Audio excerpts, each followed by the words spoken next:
নমস্কার বন্ধুরা, চৈতি সিম্পল কিচেনে সবাইকে স্বাগতম। আশা করি তোমরা সবাই খুব ভালো আছো আর আমিও ভালো আছি।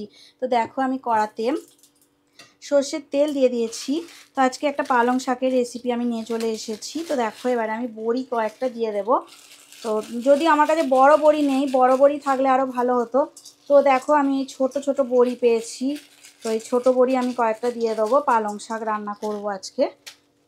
তো দেখো পালং শাকের রান্না করবার জন্য আমি বড়িগুলোকে দেখো একটু ভাজা করে নিচ্ছি। আমি দেখো লো ফ্লেমে রেখেছি আর ভাজা করে নিচ্ছি। আর সবাইকে আমার চ্যানেলে অনেক অনেক স্বাগত আর অনেক অনেক ভালোবাসা। যে যেখান থেকে দেখছো সমস্ত বন্ধুদেরকে আমার চ্যানেলে অনেক অনেক স্বাগত আর অনেক অনেক ভালোবাসা। আর প্রথমেই জানাই সব বড়োদেরকে প্রণাম আর ছোটোদেরকে ভালোবাসা জানি আমি আমার রেসিপি এখন থেকেই শুরু করলাম। তো বড়িগুলো দেখো ভাজা হয়ে গেছে। এবারে দেখো বড়িগুলো আমি তুলে নিচ্ছি।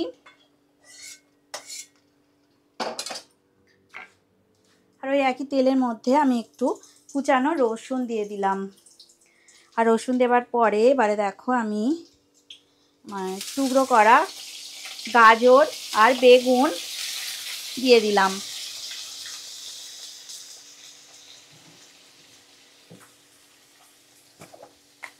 দেখো আমি কালো জিরে ফোড়ন দিতে ভুলে গেছিলাম, তো ওপর থেকে একটু অল্প করে কালো জিরে ফোড়ন দিয়ে দিলাম। তো সবাই পালং শাক রান্না করতে পারো, তো আমি ভিডিওটা তোমাদেরকে একটু শেয়ার করছি।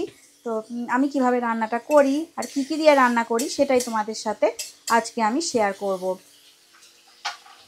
তো দেখো আমি গাজর আর বেগুন দেওয়ার পরে এই দেখো টুকরো করে কাটা মূলো আর হচ্ছে কুমড়ো, কিছু কুমড়ো কাটা ছিল, তো আমি দেখো দিয়ে দিলাম।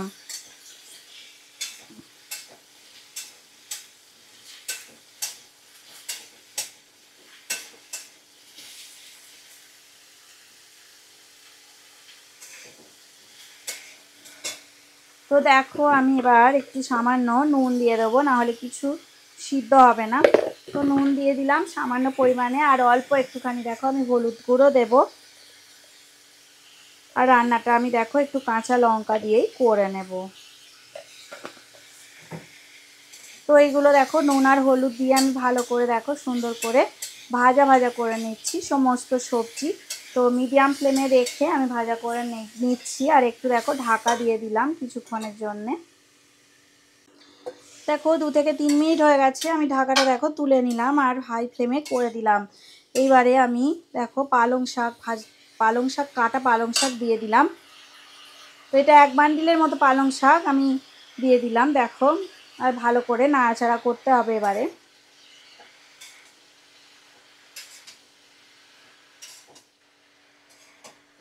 তো দেখো পালং শাক দেওয়ার পরে ভালো করে আমি নাড়াচাড়া করে নিচ্ছি। আর একটু ঢাকা দিয়ে রাখতে হবে, কারণ এইভাবে নাড়াচাড়া করলেই যে সিদ্ধ হবে তা নয়, ঢাকা দিয়ে রাখলে তাড়াতাড়ি সিদ্ধ হয়ে যাবে। যেহেতু এখানে নুনও দেওয়া আছে তো জল কেটে সিদ্ধ হয়ে যাবে। কেউ ভিডিওটা স্কিপ করো না, প্রথম থেকে শেষ পর্যন্ত দেখো, আশা করি তোমাদের ভালো লাগবে। বিভিন্ন রকম সবজি টবজি সব কিছু দিয়ে আমি পালং শাক রান্না করছি। আর তার মধ্যে বড়িও আছে, বড়ি ভেজে আমি তুলেও রেখেছি। তো বড়ির মধ্যে কারো যদি বড় বড়ি থাকে তো সে বড় বড়ি ইউজ করতে পারো। আমার কাছে বড় বড়ি আজকে ছিল না, তাই আমি ছোট বড়ি ইউজ করেছি। তো দেখো আমি এবার একটু ঢাকা দিয়ে রান্নাটা হতে দেব। দেখো ঢাকাটা আমি খুলে নিলাম। কত জল বেরিয়েছে দেখো। আমি কাঁচা লঙ্কা দিতে ভুলে গেছিলাম, তো কুচনো কাঁচা লঙ্কা একটু দিয়ে দিলাম। আর দেখো অনেকটাই এখনও জল আছে। তো গ্যাসের ফ্লেমটা আমি দেখো হাই ফ্লেমে করে দিলাম। এবার দেখো আমি এই ভাজা বড়িগুলো এবার এর মধ্যে আমি অ্যাড করে দিলাম। তো ভালো করে একটু নাড়াচাড়া করে নিচ্ছি। আর একটুখানি আমি সামান্য একটু মিষ্টি দেব, মানে একটু চিনি দেব। চিনি না দিলে ভালো লাগবে না খেতে। সমস্ত দেখো মানে সবজিগুলো সব মানে ভালোই সিদ্ধ হয়ে গেছে, মানে মূলো বেগুন কুমড়ো সবই সুন্দর সিদ্ধ হয়ে গেছে। এটা আরও অনেক রকম সবজি অ্যাড করলেও ভালো লাগে খেতে। আমার কাছে ওলকপিও ছিল, আমি ওলকপি অ্যাড করিনি। তো ওলকপি দিলেও ভালো লাগে। তো দেখো আমি 1 চামচ আর একটু সামান্য চিনি দিয়ে দিলাম। আর একটু শুকনো শুকনো হয়ে গেলে আমি তাহলে গ্যাসের ফ্লেমটা অফ করে দেব। তো এখনও একটু সামান্য জল আছে।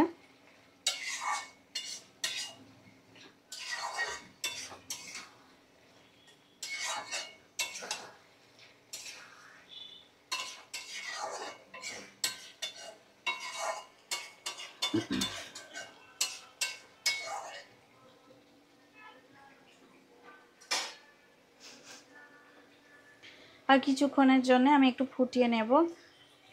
তো রেসিপিটা অবশ্যই বাড়িতে তোমরা ট্রাই করবে। গরম ভাতে দুর্দান্ত স্বাদ হয়। তো আর খিচুড়ির সাথেও আমরা একবার এই রেসিপি খেয়ে দেখেছিলাম। তো খিচুড়ির সাথে না খুব সুন্দর খেতে লাগে এই পালং শাকের এরকম ঘন্ট একটা রেসিপি বানালে। তো খুব খুব সুন্দর খেতে লাগে। তো দেখো এটা এবার আমি গ্যাসের ফ্লেমটা অফ করে দেব। তো একদমই এটা একদম দেখো মাখা মাখা হয়ে গেছে, আর বড়ি আছে তো, আর একটু পরে দেখবে একদম শুকনো হয়ে যাবে, তখন আবার বড়িগুলো একদম টেনে নেবে ঝোলটাকে। তো চলো আমি গ্যাসের ফ্লেমটা অফ করে দিলাম। তো রেসিপিটা সুন্দর রেডি হয়ে গেছে একদমই। তো সমস্ত শীতের সবজি দিয়ে পালং শাকের এই ঘন্ট তোমাদের কেমন লাগলো তোমরা অবশ্যই আমাকে কমেন্টের মাধ্যমে জানাবে। তোমাদের কমেন্ট পড়তে আমার খুব ভালো লাগে। আর এই রেসিপিটা এতক্ষণ ধরে দেখার জন্য অনেক অনেক ধন্যবাদ। রেসিপিটা যদি ভালো লেগে থাকে অবশ্যই আমার চ্যানেলটাকে সাবস্ক্রাইব করে দেবে। আর পুরনো বন্ধুদের তো অনেক অনেক ধন্যবাদ আমাকে এগিয়ে নিয়ে যাওয়ার জন্য। আর নতুন যারা বন্ধু আছে আমার চ্যানেলটা সাবস্ক্রাইব করে আমার পাশে থাকবে। আজকের মতো টাটা, পরে আবার নতুন রেসিপি নিয়ে তোমাদের সাথে দেখা হবে। আর এতক্ষণ ধরে রেসিপিটা দেখার জন্য তোমাদের সবাইকে অনেক অনেক ধন্যবাদ। আজকের মতো টাটা।